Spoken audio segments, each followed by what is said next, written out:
पूछना चाहता हूं, किसी के घर में आग लगाने के बाद, किसी का वंश मिटाने के बाद तुम्हारा वंश कैसे चलेगा? कभी भी किसी के उल्टे सीधे बताए हुए उपायों को जीवन में मत अपनाना, कभी भी मत अपनाना।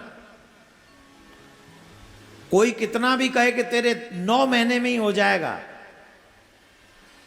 तो भी कह देना मुझे ऐसा पुत्र नहीं चाहिए जो किसी के पुत्र की जान लेके मुझे प्राप्त हो।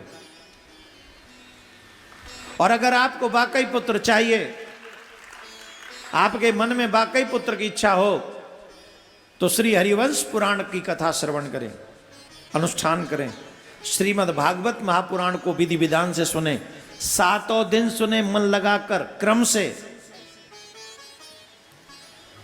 अगर नियम के साथ 7 दिन आप श्रीमद्, अरे हुए हैं भाई, हुए हैं 20-20, 22-22 साल बाद हुए हैं भागवत सुन के पुत्र।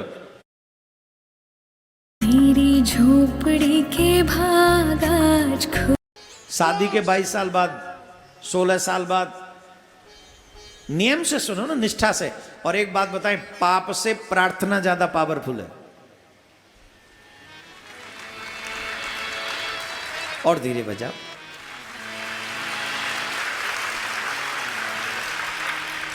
पाप से प्रार्थना ज्यादा पावरफुल है। तो पाप करने की बजाय प्रार्थना कीजिए, और प्रार्थना करेंगे। अच्छा, इसी बात पे कहानी याद आ रही, बोलूं क्या? बोलूं? एक बार नारद जी भ्रमण करते हुए जा रहे थे, तो नारद जी एक गांव में पहुंचे। नारद जी जब एक गांव में पहुंचे तो वहां एक किसान था, बहुत अच्छा संपन्न किसान, बहुत अच्छा किसान था, बहुत संपन्न था। संत को देखा तो उन्होंने बैठाला कि आइए महाराज बैठिए, प्रसाद पाइए, भोजन कराया, इत्यादि इत्यादि सेवा की। नारद जी उसके स्वभाव से, उसकी सेवा से बहुत प्रसन्न हुए। नारद जी ने कहा, भाई देखो कुछ मांग लो। अरे बोले महाराज कुछ नहीं मांगना है। बोले सब संपन्न तो हो? बोले वैसे तो सब कृपा है, एक ही दुख है। बोले क्या? हमारे घर में संतान नहीं। आपकी कृपा हो जाए तो एक पुत्र हो जाए, बड़ी कृपा होगी। नारद जी ने कहा, देखो ऐसे पुत्र वाली बात है तो हम नारायण से पूछ के आते हैं, तुम्हारे घर में पुत्र क्यों नहीं? नारद जी नारायण भगवान के पास में गए। बोले महाराज फलाने गांव में एक किसान है, बड़ा संत सेवी है, बहुत संत सेवा करता है, लेकिन उसके घर में कोई संतान नहीं है। आप कृपा करके उसको एक बेटा दे दो। नारद जी से कहा, ना ना ना ना ना। नारायण ने कहा, ना ना ना ना ना, वचन मत दे देना, एक जन्म की छोड़ो, इसके तो 7 जन्म में भी बेटा नहीं है। बोले कुछ भी ऐसा वैसा 8वें जन्म का इस जन्म में मिल जाए, वो कुछ नहीं होगा। बोले ठीक। नारद जी किसान के पास लौट के आए और ज्ञान दे दिया। अरे कौन किसका बेटा, कौन किसका, अरे कुछ नहीं है, भगवान का भजन करो, बेटा बेटी कहीं सुख नहीं देते हैं। देख लो कानेपुर में तमाम बेटे वाले घूम रहे हैं, बहू ले लेके वो अलग चले गए, अकेले माँ बाप रह रहे हैं। क्या तुम बेटा बेटा करते? कुछ नहीं रखा है इन बातों में। बोला अच्छा। चुप हो गया बेचारा, और क्या करता। नारद जी चले गए। कुछ समय बाद एक महात्मा आए उस गांव में, और महात्मा कहते हैं, एक रोटी दो और एक बेटा लो। क्या बोले गांव में? एक रोटी दो, एक बेटा लो, एक रोटी दो, एक बेटा लो। ये आवाज किसान ने सुन ली। बोले अब बड़ा अच्छा महात्मा है ये तो। लेके आए, आओ आओ महाराज, कितनी रोटी खाओगे? बोले जितना तुम बेटा चाहो। 4 रोटी खिलाई महाराज किसान ने। 4 ही होंगे। आशीर्वाद देके गए महात्मा, चले गए। कुछ समय बाद नारद जी फिर निकले वहां से, समय थोड़ा ज्यादा हो गया, तो देखा वो किसान थोड़ा वयोवृद्ध हो गए हैं और उनकी गोद में 3-4 बालक खेल रहे हैं। तो नारद जी बोले चलो कुछ तो सुखी हुआ। किसान पहुंचा, किसान के पास नारद जी पहुंचे। नारद जी को देख के किसान ने प्रणाम किया और पूछा किसके हैं। नारद जी को तो पता था इसके तो है ही नहीं, 7 जन्म में होने ही नहीं इसके तो पूछ रहे हैं किसके हैं, किसके बच्चे हैं। बोले किसके का किराए पे लाया हूं, मेरे ही हैं, मेरे नाती हैं ये तेरे। हाँ मेरे नाती हैं ये। कैसी बात कर रहा है, ऐसे हो ही नहीं सकता, तेरे तो 7 जन्म कोई बेटा ही नहीं था।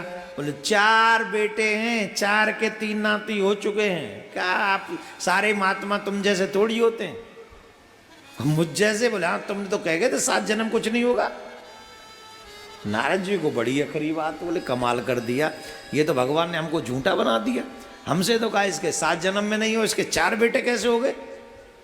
अब गुस्से में थोड़े नारद जी रूठ के नारायण के पास गए। बोले प्रभु ये बात ठीक नहीं है आपकी, आपने हमसे कुछ कहा और कर कुछ दिया। बोले क्या हो गया, क्यों गुस्से हो। अरे गुस्सा ना हो, वहां का कर दिए हो। बोले का हो गए हो। बोले का हो गए, 4 बेटे हुए उसके नाती खिला रहा है वो किसान, जिसके लिए आपने कहा था 7 जन्म तक कोई बेटा नहीं। किसी महात्मा को आपने सच्चा बना दिया और मुझे झूठा बना दिया उस किसान की नजर में।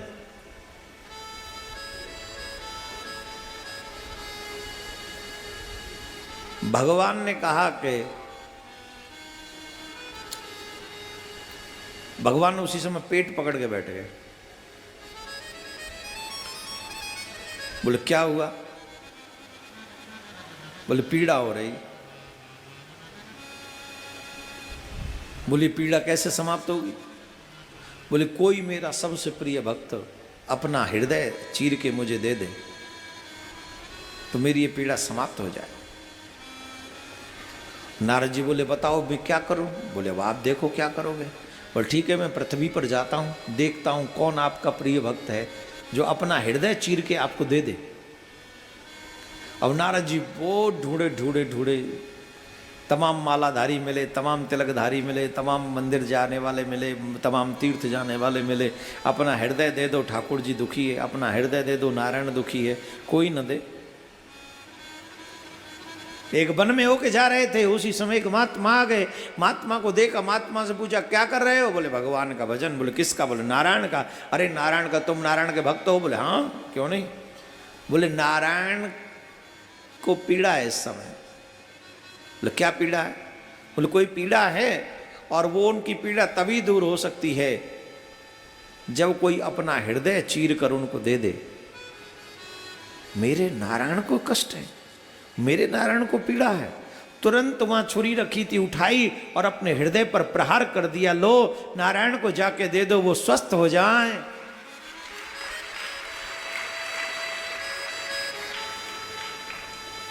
नारायण वहीं प्रकट हो गए, स्पर्श किया, हृदय उनका स्वस्थ हो गया, वो भी स्वस्थ हो गए। भगवान के नेत्रों में अश्रु आ गए, अश्रुधारा बहने लगी। नारद जी ने पूछा क्या हुआ, अब तो आप स्वस्थ दिख रहे हैं। बोले हाँ मैं स्वस्थ ही हूं। तो फिर ये सब क्या था। बोले ये तुम्हें समझाने के लिए था। क्या। बोले सुनो, किसी भी व्यक्ति को कर्म का फल मिलता है, ये प्रारब्ध है, परंतु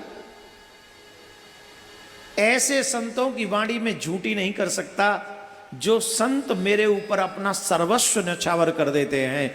उनके आगे मैं अपनी प्रारब्ध को भी बदल देता हूं। नारद तुमने भी तो मेरी पीड़ा देखी थी, तुमने तो अपना हृदय नहीं दिया है? तुमने भी तो मेरी पीड़ा देखी पर तुमने तो अपना हृदय नहीं दिया। इसलिए तुम्हारे कहने से तो 7 जन्म में भी पुत्र नहीं होना था, लेकिन जिस महात्मा के कहने से मैंने 4 बेटे इसी जन्म में दे दिए, उस महात्मा को देखो जैसे ही सुना नारायण दुखी है, अपना हृदय चीर दिया उन्होंने। ऐसे संत जो मुझ पे समर्पित हैं, मैं उनके कहने से क्या नहीं कर सकता, क्या नहीं कर सकता मैं उनके कहने से। इसलिए महात्मा बहुत जल्दी वो नहीं बोलते जो तुम बुलवाते हो, क्योंकि उन्हें पता है अगर हम बोल देंगे तो वो विधान ठाकुर जी को पूरा करना ही पड़ेगा। इसलिए उल्टी सीधी कहीं जगह जाने की बजाय कोई भी सिद्धि, कोई भी चीज आपको पाने की मन है तो सबसे पहले भगवान से प्रार्थना करो, संतों का आशीर्वाद प्राप्त करो, तुम्हें वो सब मिल जाएगा जो तुम सोच भी नहीं सकते, सब मिलेगा।